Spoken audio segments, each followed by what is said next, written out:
Banyak yang minta hasil otopsi Brigadir J dibuka ke publik. Mahfud MD orang diduga korban kejahatan, jadi boleh dibuka. Di dalam hukum itu ada keharusan, ada kebolehan, ada larangan. Hasil otopsi ini dibuka kalau pengadilan minta. Boleh disiarkan ke publik, ya apalagi ini menjadi perhatian umum, itu kalau diperlukan.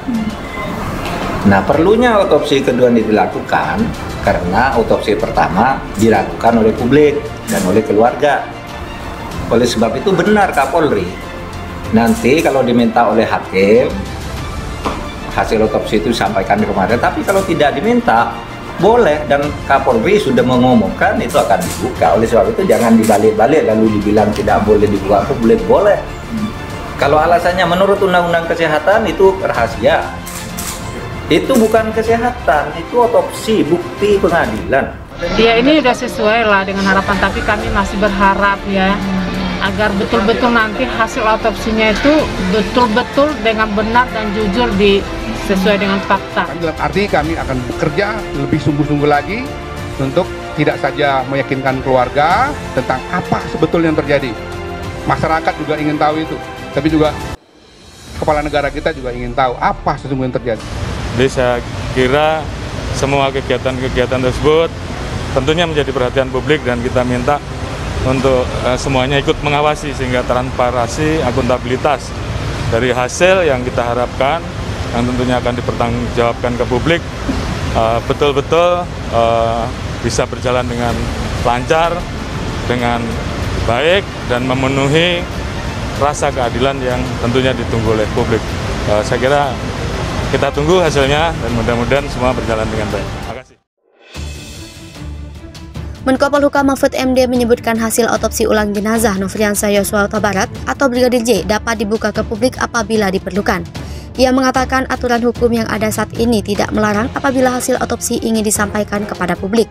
Termasuk tidak ada aturan yang membatasi agar hasil otopsi hanya bisa dibuka dalam proses persidangan dan sesuai permintaan hakim saja.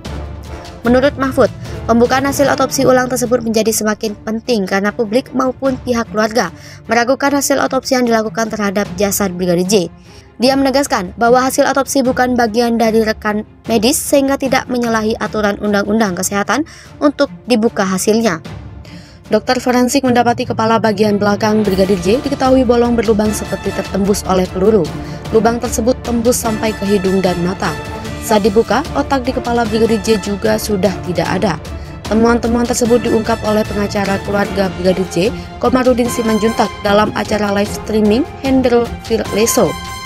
Setelah prosesi pemakaman ulang Brigadir J secara kedinasan, usai menjalani otopsi ulang, Komarudin Simanjuntak menemui Dr. Herlina Lubis untuk melihat hasil forensik dan akte notariskan. Magister Kesehatan Herlina Lubis dan salah satu dokter ditunjuk untuk mengamati dan menganalisa hasil otopsi dan visum Brigadir J.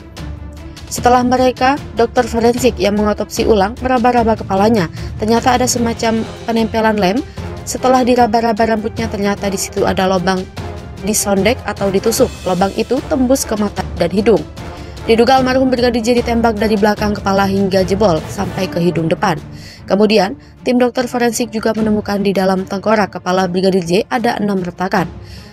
6 retakan ini diduga akibat tembakan, namun mungkin juga akibat lain. Ketika dibuka bagian perut sampai ke bawah ditemukan otaknya yang pindah ke bagian perut, kemudian kedua ditemukan diduga tembakan dari leher mengarah ke bagian bibir. Ketiga, dokter forensik menemukan lubang diduga bekas tembakan. Yang keempat ada lubang yang diduga juga keempat lubang tersebut bekas peluru. Selain itu, dokter forensik juga menemukan luka terbuka di bagian bahu yang dagingnya hampir terkelupas. Tim dokter forensik masih belum mengetahui apa penyebabnya, yang diduga bukan akibat peluru. Ditemukan juga bagian lengan bagian bawah patah, yang dimana masih belum diketahui patahnya kenapa masih harus disimpulkan oleh dokter forensik. Di bagian jari kelingking dan jari manis ditemukan patahan-patahan jari di sekitar kukunya dan sudah diambil sampelnya untuk dipastikan penyebab patahnya kenapa. Di punggung di bagian belakang juga ada memar, di bagian kaki sebelah kiri ditemukan ada memar dan sudah diambil sampelnya. Di pergelangan kaki kiri bawah ada juga lubang yang masih belum tahu penyebabnya. Brigadir J alias Brigadir Yosua dinyatakan tewas hampir 3 pekan lalu. Polisi menyebutkan Brigadir J tewas dalam baku tembak dengan Baradae di rumah Kadif Propam Polri nonaktif Irjen Verdi Sambo. Namun sehingga saat ini, kematian Brigadir J masih menyisakan banyak misteri di benak masyarakat. Banyak pihak menilai kematian ajudan istri Verdi Sambo itu dipenuhi kejanggalan, terutama terkait luka-luka di tubuh jenazah.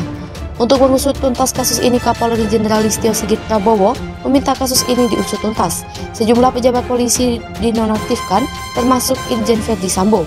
Polisi sudah mengotopsi ulang jenazah Brigadir J dengan melibatkan tim kedokteran forensik independen DRS Sungai Bahar, Jambi pada Rabu 27 Juli 2022.